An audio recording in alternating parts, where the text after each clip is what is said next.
admit that, and I'd be the first guy to say move over to something that's better. It's interesting, both in this question of governmental interference in the internet and now of commercial interference in the internet. It sounds like what you're saying is that in the extremities of the net, whether it's a nation or a broadband, a base of broadband customers, the internet can be thwarted, but ultimately the fundamental central network cannot. Is that a fair statement of what you're saying? I think that's fair. Central is a very funny word to use here because it's highly, very decentralized, very widely well-connected system.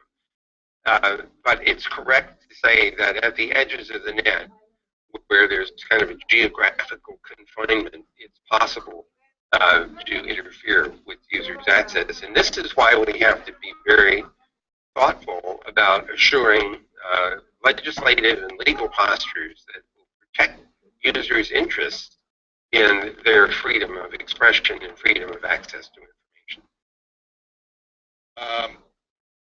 A number of people, including Matthew Beck of York Haven, Pennsylvania,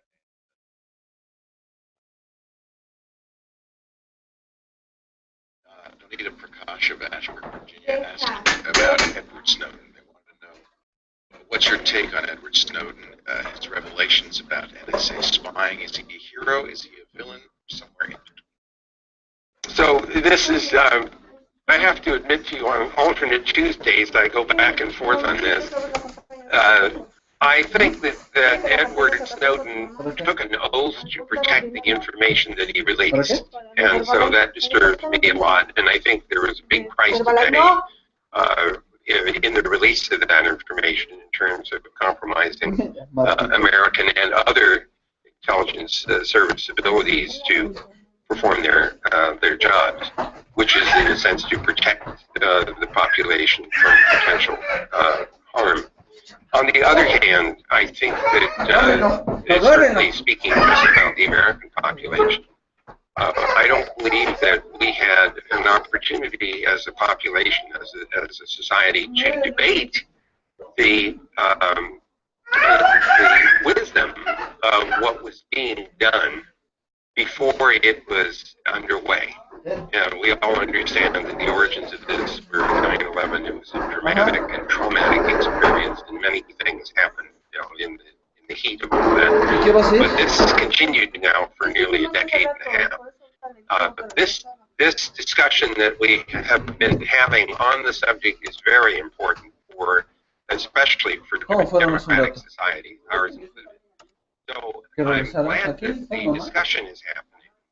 I'm glad that the real issues are being raised about the scope, extent of the programs that have been taken by NSA. But I wish that we had this conversation in a different way, and I wish that we had paid it more attention to that conversation. And the price that various, including companies like Google, lack of trust in the United States pressure to give up the ICANN contract. So, ahí está.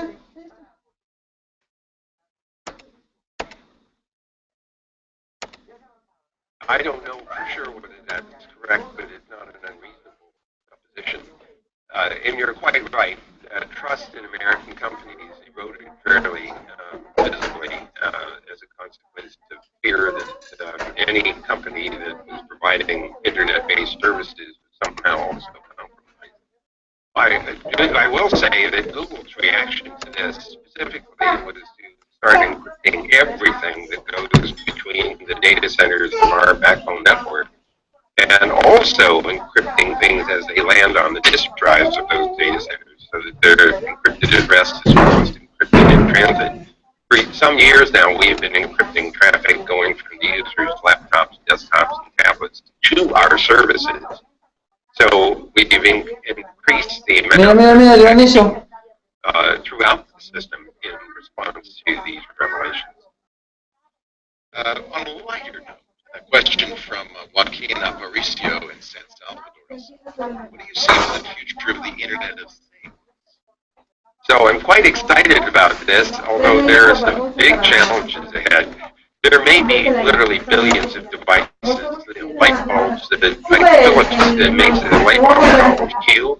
It's controllable from your mobile, and it can change the color as well as the intensity of the light. I mean, it's amazing. Of course, only a geek would love that right now. It's fairly expensive, but I think it's a very good example of what's possible. So the thing I like about it is that we may be able to manage quite a wide range of appliances that surround us every day at home, in the office, at work, in the car.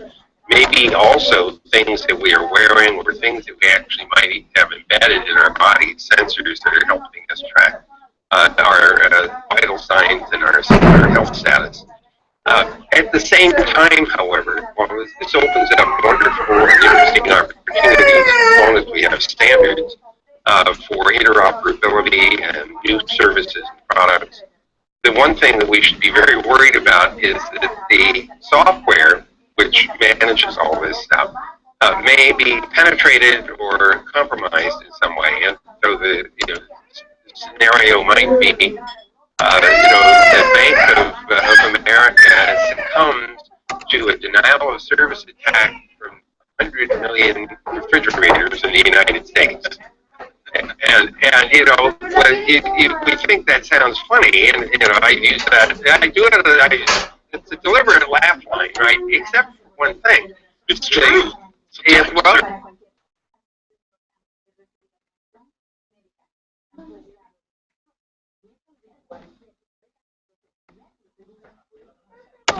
Entonces, ahorita vengo, más rápido. ¿Qué vas en el carro? ¿Dónde vas? The processing power that's available for making these things accessible is enough that if it were in fact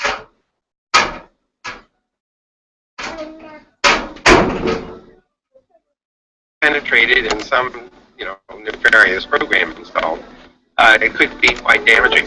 So we have to think very hard about access control. We have to think about strong authentication so these devices are not controlled by anything other than what you want them to be controlled by. We want to control where the information they have goes, because we don't want privacy to be harmed by having a lot of these devices aware of whether somebody's home or not at home, or how many people are at home, what rooms are you in. So to say nothing of configuring literally billions of devices. So the computer science community has a real challenge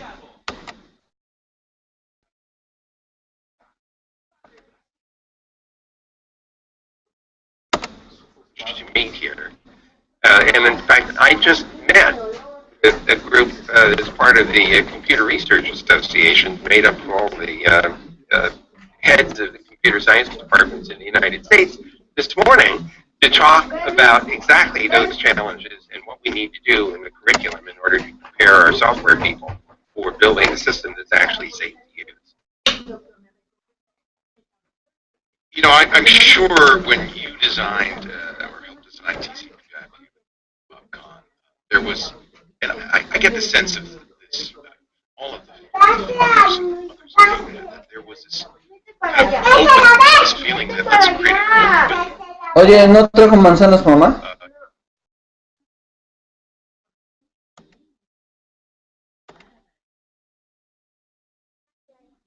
Network, but of course,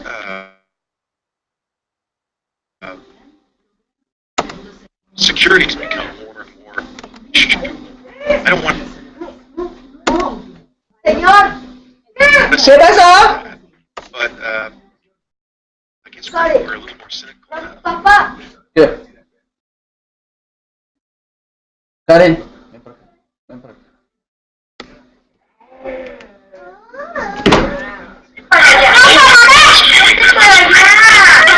Oye, ¿no trajo manzanas, mamá?